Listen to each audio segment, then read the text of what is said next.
Георгие! Като изкопаеш тази мила тук малко да помогнеш. Ела, тук, че се изгърбяхме от работа, бе. Ей, не работят, бе. Не работят, бе, гледам ги. Само, гледай, Подпрели са като... за един час само 3 метра е минал, пък после ще кажа дай пари. Кой да я правим тази първа копка, бе? Еми, първата я направихме сега. Сега той къде каза бригадира? Значи оттам до работа ще остане, бе. Значи втората копка, ма няма да е днеска, нали? Сега...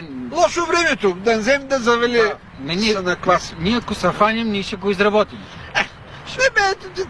Ние сме по първите копки с тебе, нали? Да. Къде има първа копка? Ръц. Аз съм забелязал, на мен ми дай работа. И на мен тъй. Нали? И като се фаним, Като се фаним, аз не спираме да знае. Сега малко са по такова, ма. Иначе да ти се оплача, къщи не работят моите, бе.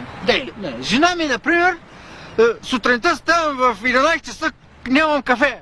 Майка му стара, викам, ами не ми направила кафе, бе. Више. Да, била е работила на 3 места и ставала 4 часа. Ще станеш, ако трябва 4 без 15 ще направиш на мъжа си кафе. Ма така, точно така. Била се прибирала 11:30. Айде, де. Не работи. Аз съм капнал, бе. Капнал съм от работа, цял ден съм копал. Да.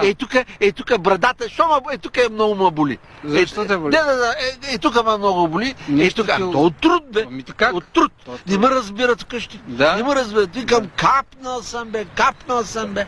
Днеска пак една първа копка сме направили. Ами да, не ми изгладила мантата. Добре, че работни.